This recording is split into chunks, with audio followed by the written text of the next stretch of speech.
नमस्कार मित्रांनो, S S C क्लासोटेकमध्ये आपलं स्वागत आहे. आज आपल्याला बघायचं आहे क्वेश्चन बँक ॲन्सर. याच्यामध्ये सगळे क्वेश्चन आपण बघणार आहे. हा पार्ट 2 आहे. पार्ट 3 मध्ये आपण न्यूमेरिकल बघणार आहे. तुम्ही जर आमच्या चॅनलला सबस्क्राईब केलं नसेल तर सर्वात अगोदर सबस्क्राईब करा आणि या व्हिडिओला लाईक आणि शेअर करायला विसरू नका. चला तर सुरुवात करूया आजच्या आपल्या या व्हिडिओला. तर बघा मित्रांनो, तुम्हाला काही प्रश्न असेल, शंका असेल तर या व्हॉट्सअप नंबरवर तुम्ही मला विचारू शकता. तर बघा मित्रांनो, पहिला प्रश्न इथं आपल्याला दिलेला आहे. The value of the gravitational acceleration G is taken to be negative when studying the motion of an object throne upward in the straight direction. म्हणजे ज्यावेळेस एखादा ऑब्जेक्ट आपण वरती फेकतो ना, वरच्या डायरेक्शनमध्ये, त्यावेळेस आपण जो जी असतो ना, हा मायनस जी असं कन्सिडर करतो. असं का करत असतो? याच्या मागचं कारण बघा काय आहे. याच्यामागचं कारण असं आहे की ज्यावेळेस आपण बॉल वरती फेकतो, तो काय करत आहे, अपोजिट वर्क करत आहे ग्रॅव्हिटीच्या, बरोबर आहे. त्याच्यामुळे काय होईल, त्याची जी वेलोसिटी असते ना, ती कंटिन्युअसली कमी होत असते ज्यावेळेस तो वरती जातो आणि एक वेळ त्याची वेलोसिटी 0 होते. ठीक आहे. त्यानंतर तो पुन्हा खाली पडतो, म्हणजे त्याचा जी काही वेलोसिटी असते वरती जाण्याची ती कंटिन्युअसली कमी होते. म्हणून तिथं आपण काय करतो, जो जी आहे हा मायनस जी कन्सिडर करत असतो. चला समजून घेऊया इथं आपण काय नेमकं होतंय ते. As we know that the if the object thrown upward means it work opposite to the gravity. म्हणजे ज्यावेळेस आपण त्याला वरती फेकतो ना, त्यावेळेस तो काय करतो, ग्रॅव्हिटीच्या अपोजिट वर्क करतो. So that the body thrown vertically upward its velocity decreasing, so the acceleration due to gravity g is taken as a negative. आता वरती फेकल्यामुळं त्याची जी ग्रॅव्हिटी आहे, ठीक आहे, ती त्याला खाली ओढते आणि तो वरती जात आहे, म्हणजे त्याची वेलोसिटी तर कमी होत आहे. त्याच्यामुळे आपण काय करतो, स्मॉल जीला काय करतो, ॲज अ नेगेटिव्ह कन्सिडर करत असतो. ठीक आहे. आय होप तुम्हाला हे समजलं असेल. एकदम सोपं आहे. काही प्रश्न असेल, शंका असेल तर तुम्ही मला इथं विचारू शकता मित्रांनो. ठीक आहे. चला आता जाऊया समोरच्या प्रश्नाकडे. समोरचा प्रश्न बघा मित्रांनो, इथं काय दिलेलं आहे. The value of the g at the centre of the earth is 0. म्हणजे पृथ्वीच्या सेंटरवर जी काही जीची व्हॅल्यू आहे हे 0 असते. असं का? तर याचं कारण बघा मित्रांनो काय सांगितलेलं आहे आपल्याला. याचं कारण कशाप्रकारे आपण इथं लिहू शकतो, याचं रिझन काय असायला पाहिजे. आन्सर आहे the value of the g should be increase as per the formula. म्हणजे जी जर आपल्याला फाइंड आउट करायचं असेल त्याचा एक फॉर्म्युला आहे, तो आहे GM/R². असा फॉर्म्युला आहे. म्हणजे काय, inversely proportional to the distance आहे आणि डायरेक्टली प्रोपोर्शनल टू द काय आहे, मास. म्हणजे इथं बघा, ज्यावेळेस आपण पृथ्वीच्या सेंटरकडे जाणार आहे, ठीक आहे, पृथ्वीच्या सेंटरकडे जाणार आहेत, म्हणजे काय होईल, मास तर कमी होईल ना, मास 0 होईल आणि रेडियससुद्धा 0 होईल. त्याच्यामुळे काय होईल, जो काही जी आहे तो सुद्धा काय बनेल, 0 बनेल. मग कशा प्रकारे लिहायचं ते आपण इथं बघूया. The value of the g should be increase as per the formula. However, the part of the earth which contributes toward the gravitational force felt by the object also decreases. म्हणजे काय होईल, त्याचा मास सुद्धा कमी होईल. Which means that the value of the m to be used in a equation is also decreased. त्याच्यामुळे जे काही व्हॅल्यू आहे यमची ती तिथं कमी होणार आहे. Hence the combined effect of radius and mass changes the value of the g. त्याच्यामुळे काय होईल, जे कंबाईन इफेक्ट आहे कशाचा, त्या रेडियसचा आणि मासचा, त्याच्यामुळे जीची व्हॅल्यू काय होईल, तिथं 0 होईल.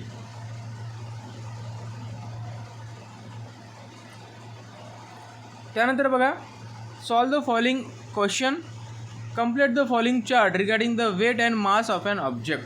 बघा आपल्याला माहीत आहे 1/6 मास आहे, 1/6 वेट असतं मूनवर as compare to the earth. ठीक आहे, हे आपल्याला माहीत आहे. म्हणजे बघा, मास तर कॉन्स्टंट राहतो नेहमी, मास नेहमी काय असतो, कॉन्स्टंट राहतो. म्हणजे अर्थवर जर x मास असेल तर मूनवर काय असेल, xच असणार. ठीक आहे. मग वेट जर y असेल तर अर्थवर काय असेल, 6 टाईम ग्रेटर असणार ना, म्हणजे जास्त असणार 6 टाईम. म्हणजे आपण 6y असं लिहू शकतो. ठीक आहे. चला जाऊया समोर. त्यानंतर बघा, state the Newton's universal of gravitation. Universal law of gravitation काय आहे बघा मित्रांनो, तर आपल्याला एक्सप्लेन करायचं आहे with mathematical expression. Newton's law of gravitation statement that the any particle of a matter in the universe attract any other with the force varying directly as the product of their masses and inversely proportional their square of the distance between them. याने तर काय सांगितलेलं आहे, जे काही force असतो, force of attraction between the two planet, two object is directly proportional to the product of their masses. And inversely proportional to the square of the distance between them, म्हणजे जे काही डिस्टन्स आहे त्याच्यामधलं त्यालाचा square. ठीक आहे, समजले ना. हे आहे. मग मॅथमॅटिकली त्याला आपण कसं एक्सप्रेस करू शकतो बघा, F directly proportional to the M1 into M2 upon R square. हे तुम्हाला तर ध्यानात ठेवायचं आहे. ठीक आहे, चला जाऊया समोर. त्यानंतर बघा, define the acceleration due to gravity, write its value on the surface of the earth. म्हणजे ॲक्सलरेशन ड्यू टू ग्रॅव्हिटी म्हणजे काय आहे आणि त्याची व्हॅल्यू काय असणे आपल्याला फाइंड आउट करायचं आहे. बघा, the acceleration produce in the body due to the gravitational force. म्हणजे जे काही ॲक्सलरेशन, ठीक आहे, ग्रॅव्हिटीमुळं प्रोड्यूस होत आहे ना, त्याला आपण म्हणतो ॲक्सलरेशन ड्यू टू ग्रॅव्हिटी.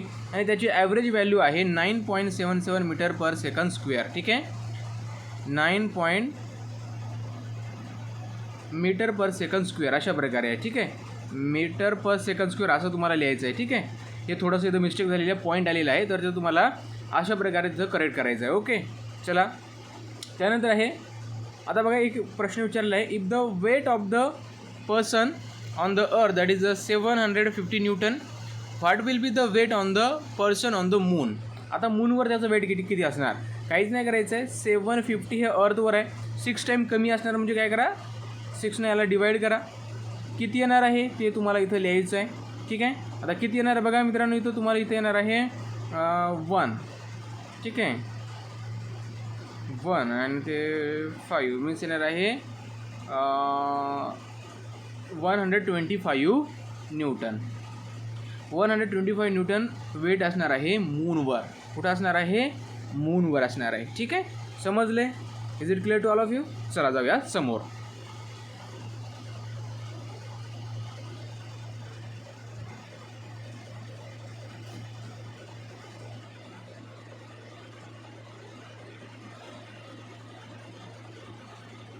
त्यानंतर बघा, एक आपल्याकडे एक प्रॉब्लेम आहे, न्यूमेरिकल आहे, ते सॉल्व करूया.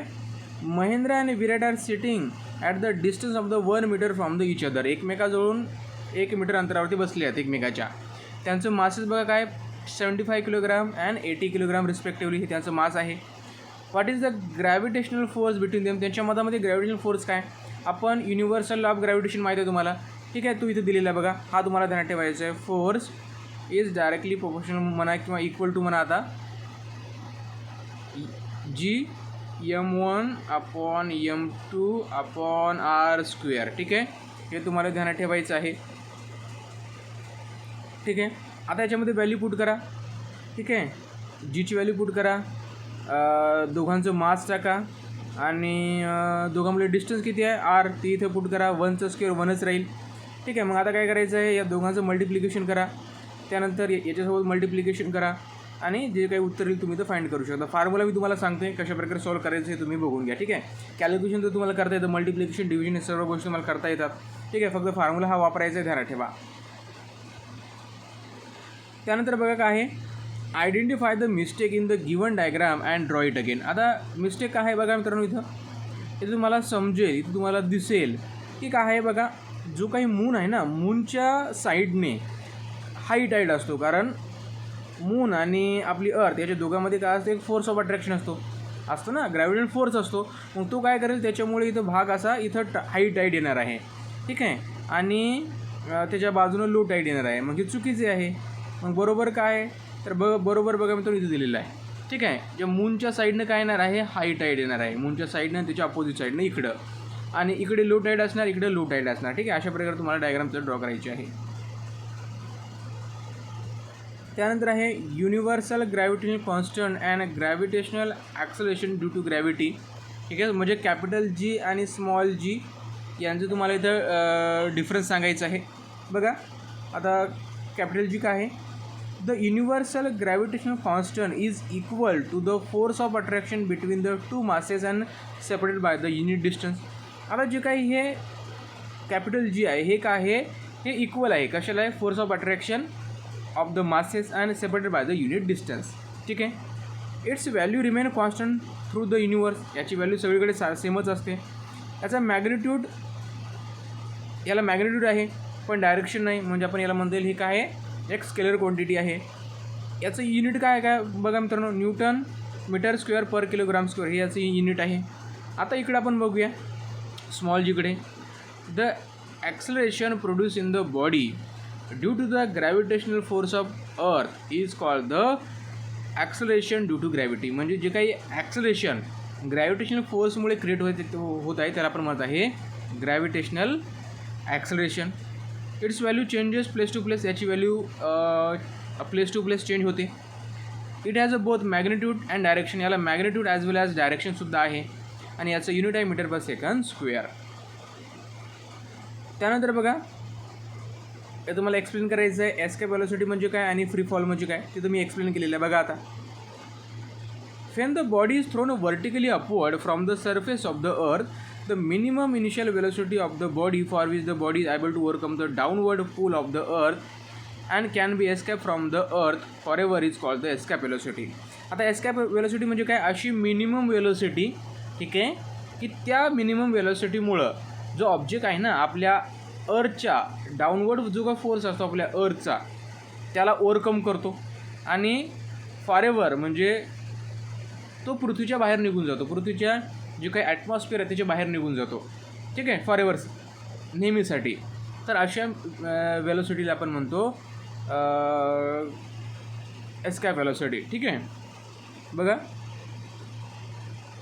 The lowest velocity which the body must have order to escape the gravitational attraction of the particular planet or the object. म्हणजे अशी वेलोसिटी त्याच्यामुळे तो काय होतो, जे काही ग्रॅव्हिटेशनल फोर्स आहे, ग्रॅव्हिटेशनल अट्रॅक्शन आहे त्याला तो ओव्हरकम करू शकतो आणि तो आपल्या अर्थ किंवा एखाद्या प्लॅनेटच्या ग्रॅव्हिटेशनल फील्डच्या बाहेर तो जाऊ शकतो, ठीक आहे. मग याची व्हॅल्यू किती आहे, एस्केप वेलोसिटी ती आहे 11.18 किलोमीटर पर सेकंद, ठीक आहे. आता फ्री फॉल म्हणजे काय बघा, free fall is any motion of a body where the gravity is the only force of acting upon it. म्हणजे फ्री फॉल म्हणजे काय, एखादा ऑब्जेक्टमध्ये जे काही मोशन होत आहे ना ते फक्त ग्रॅव्हिटेशनल फोर्समुळेच होत आहे, दुसरा कोणताही फोर्स त्याच्यावर ॲक्ट होत नाही, ठीक आहे. तर अशाला आपण म्हणतो free fall. The only gravitational force act on that but the free fall is not possible for the earth atmosphere. आता जे फ्री फॉल आहे अर्थच्या ॲटमॉस्फिअरमध्ये पॉसिबल नाही आहे, कारण अर्थच्या ॲटमॉस्फिअरमध्ये एअर आहे, त्याच्यामुळे तिथे एअरचा रेजिस्टन्स क्रिएट होऊ शकतो. त्याच्यामुळे फक्त व्हॅक्यूममध्ये आपण फ्री फॉल क्रिएट करू शकतो, त्याला आपण तिथं ऑब्झर्व करू शकतो. त्यानंतर आहे observe the given figure and answer the following question. बघा what is the conclusion about the orbit of the planet. Conclusion काय असणार आहे, तर orbit of the planet is elliptical. कशात इलिप्टिकल आहेत हे आपण कन्क्लुजन काढू शकतो. What is the relation between the velocity of the planet and distance from the sun. म्हणजे हा प्लॅनेट जर सनच्या जवळ आला तर याचा स्पीड कसा असतो, वेलोसिटी जास्त असतो, ठीक आहे, मोर असते. आणि ज्यावेळेस हा प्लॅनेट दूर जातो ना त्यावेळेस त्याची वेलोसिटी काय असते, कमी असते, ठीक आहे. नंतर आहे ASB CSD and ESF relation between area explain. याचं रिलेशन काय आहे, तर equal area covered in equal interval of time. यावरून आपल्याला असं समजतं, याचं उत्तर मी दिलेल्या समोर बघा. When the planet is close to the sun its speed is more. म्हणजे जर प्लॅनेट जर सनच्या जवळ असेल तर त्याचा स्पीड जास्त असेल. When the planet is away from the sun then its speed is less. जर दूर असेल तर त्याचा स्पीड कसा असतो, कमी असतो. ASB CSD and ESF are equal and covered equal interval of time. म्हणजे याचा एरिया आहे ना सगळ्यांचा इक्वल आहे आणि इक्वल इंटरवल ऑफ टाईममध्ये कवर्ड केलेला आहे, ठीक आहे, ध्यानात ठेवायचं आहे. त्यानंतर आहे केपलर्स लॉ. आपल्याला काय सांगतात बघा, there are 3 type of Kepler's law, ठीक आहे. केपलरच्या लॉचे 3 टाईप आहेत. कोणकोणते आहे बघा. फर्स्ट लॉ काय सांगतो आपल्याला, the orbit of a planet is an ellipse with the sun at the one of the foci. म्हणजे जे काही प्लॅनेटची जे काही ऑर्बिट आहेत ते कसे आहेत, इलिप्टिकल आहेत आणि सन त्यांच्या एका फोकसवर आहे. सेकंड लॉ काय सांगतो, the line joining the planet and the sun shift the equal area in equal interval of time. म्हणजेच हा जे ह्या प्लॅनेट असेल आणि हा जर सन असेल, जे एरिया आहे ना ती इक्वल एरिया कवर करणार in equal interval of time.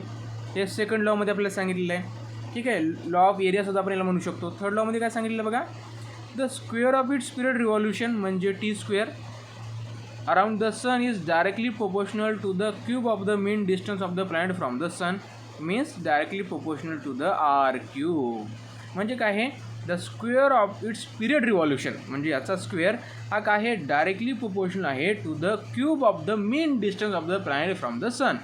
ठीक आहे, त्यांच्या डिस्टन्सच्या क्यूबला डायरेक्टली प्रोपोर्शनल आहे. त्यानंतर बघा मित्रांनो, इथे काय सांगितलेलं आहे, state the Newton's universal law of gravitation, express the mathematical expression.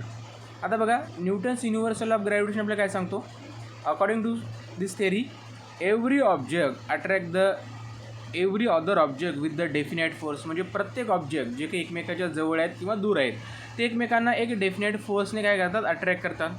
आता जो फोर्स असतो ना क्रिएट झालेला, तो डायरेक्टली प्रोपोर्शनल असतो to the product of their masses of the two object and inversely proportional to the square of the distance between them, आणि त्यांच्या डिस्टन्सला square असतो. हे तुम्हाला दिसेल, हे बघा हा फॉर्म्युला. मग जर आपण डायरेक्टली प्रोपोर्शनल साईन जर काढून टाकलं तर आपल्याला जी तिथं घ्यावं लागेल, जी आहे कॉन्स्टंट प्रोपोर्शनॅलिटी. ठीक आहे, समजले? ओके, चला जाऊया समोर. आणि बघा मित्रांनो, अशा प्रकारे आपण इथं सर्व प्रश्न बघितलेले आहेत. तुम्हाला काही शंका असेल तर या व्हॉट्सअपवर तुम्ही मला विचारू शकता. ठीक आहे, लवकरच तुम्हाला PDF 3 सुद्धा तुम्हाला मिळून जाणार आहे आमच्या चॅनलवर. Thanks for watching.